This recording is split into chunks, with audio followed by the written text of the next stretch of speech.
Mara. So today I'm going to be talking about a very exciting topic, and it's about my first YouTube sweldo. So guys, kung hindi nyo pa alam, I have been in YouTube for 2 to 3 years na, pero hindi yun tuloy-tuloy, like parang may gap na nawala ako tapos biglang tuloy-tuloy na ulit ako nag-YouTube. Kasi I started YouTube parang 2 to 3 years ago. And guys, noon pa lang nag-earn na ako from ads. Kasi dati walang requirement si YouTube na 1,000 subscribers and 4,000 watch hours. So ngayon, nung binago nila yung rules and regulations ng YouTube, naging 1,000 subscribers and 4,000 watch hours ang kailangan mo bago ka ma-monetize o bago ka magkaroon ng ads. So ayun, kinailangan ko munang ma-reach yun, and na-reach ko yun for a few months. If you don't know pala kung ano yung watch hours is yung kung gaano kahaba kanya pinapanood sa isang video. So, hindi mahalaga na may view siya. Ang mahalaga is kung gaano kahaba niya pinapanood yung video mo. So, dapat interesting yung video mo from start to finish para ma-reach mo agad yung 4,000 watch hours. So, for me, matagal-tagal ko siya na-reach. Mga ilang months din bago ko siya na-reach. And, ayun nga. And, nung una, meron ng earnings yung YouTube Google AdSense ko. Meron na siyang parang 0.99 or parang $1 dun sa ano niya. Dahil nga, nag-start ako ng YouTube parang 3 years ago and nag-earn na siya ng kahit konti. And ngayon, nag-earn ulit ako nung na-approve na yung request ko for monetization dahil nga na-reach ko na yung 1,000 subscribers and 4,000 watch hours. And so guys, paano nyo malalaman kung na-approve na kayo sa request nyo ma-monetize? So, mag-i-email sa inyo si YouTube na congrats, ganito ganyan, na pwede na kayong mag-earn sa YouTube. So, ayun, marireceive nyo. So, kailangan yung email na gamit nyo sa YouTube is yung email talaga na ginagamit nyo lagi so that you can check. And syempre, as a YouTuber, kailangan natin ng email kasi for collabs and inquiries sa atin. So, kailangan yan. And then, ayun nga, I started earning. And in the middle of my earning, meron ako na-receive na mail. Yung as in mail talaga from Rgate. And it's from Google AdSense, and kailangan nyo to ma-receive, as in this is important, and this is yung identification number or PIN. Ayan guys, Google AdSense personal identification number. So ito kasi yung itatype nyo dun sa Google AdSense website to confirm na ito talaga yung address mo and ikaw talaga to. So, mahalaga to bago kayo makakuha ng payments galing or transactions galing sa kanila.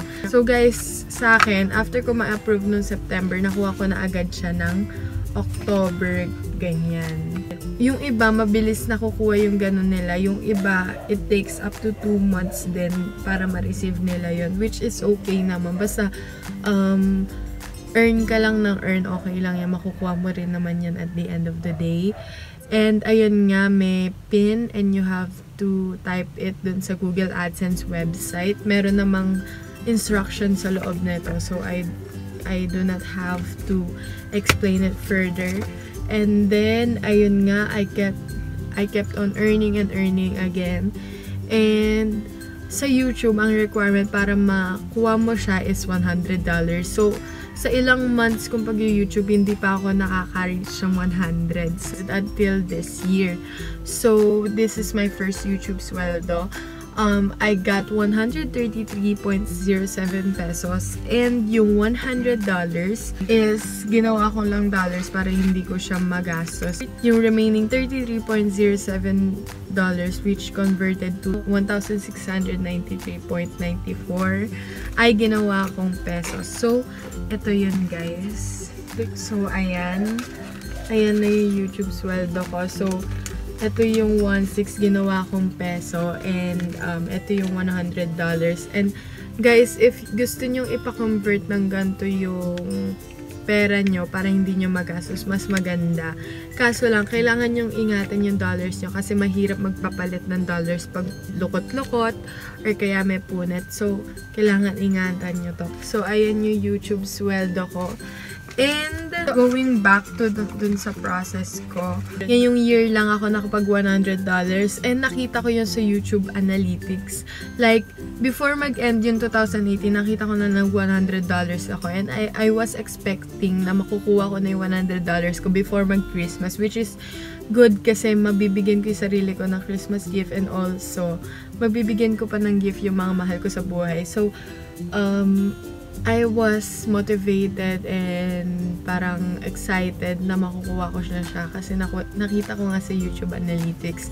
Pero, yung analytics ng YouTube and Google AdSense is magkaiba.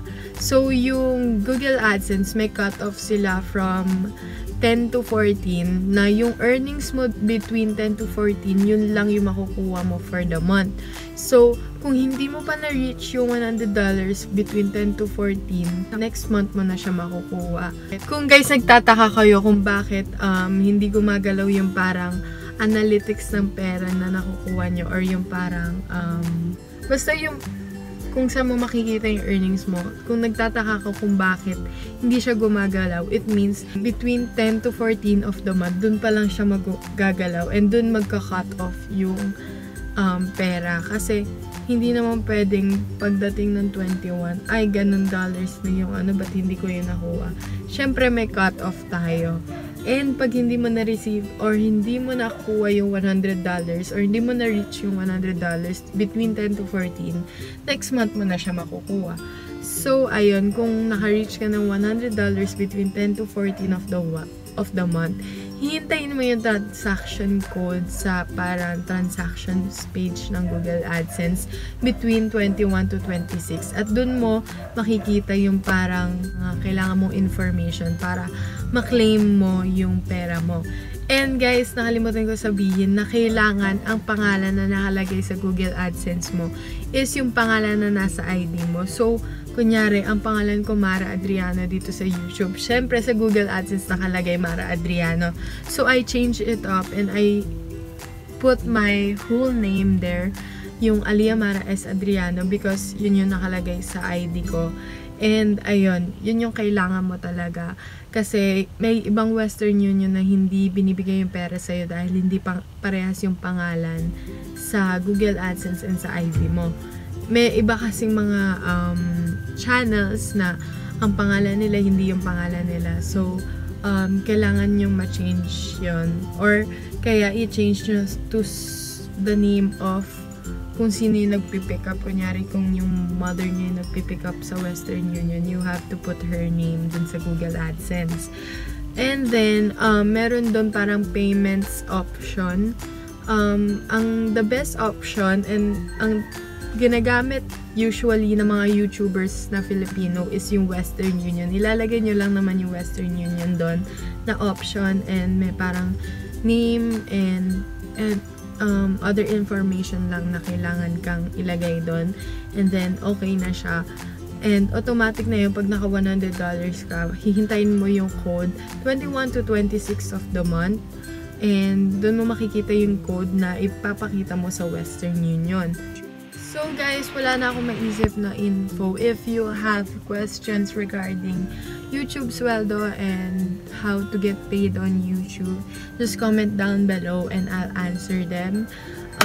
Ayun, sa mga aspiring YouTubers dyan and mga gustong mag-YouTube, start nyo na yan. Gawin nyo na yan kasi as a 16-year-old tapos nakakuha na ako ng ganong pera, it's very important to me kahit yung first YouTube sweldo ko is medyo maliit para sa isang YouTuber. Para sa 16-year-old ay malaki-laki na yon. And syempre guys, gamitin natin yung pera in a good way.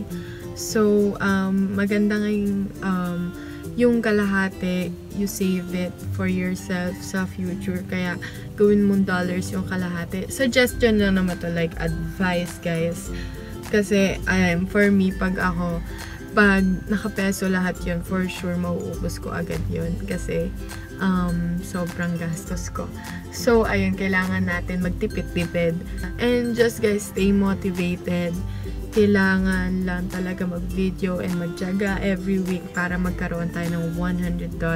Huwag niyong iisipin or huwag niyong ipapressure yung sarili niyo na kailangan yung makaganong amount of earnings. Hindi niyo kailangan isipin yun. Isipin niyo lang you're just having fun and excited kayo mag-video. Like, keep the hype up. Huwag kayong mag-iisip na kailangan ko ng pera kaya ako nag-video. Just do it for fun and then kusay yung dadating sa'yo. And ayun, I'm very very thankful for all of my viewers and thank you for my subscribers kasi kung di dahil sa inyo wala ako dito. Thank you for watching and I hope you guys like this week's video. If you did, give this a thumbs up and subscribe to my channel if you haven't already. And thank you for watching. Bye bye.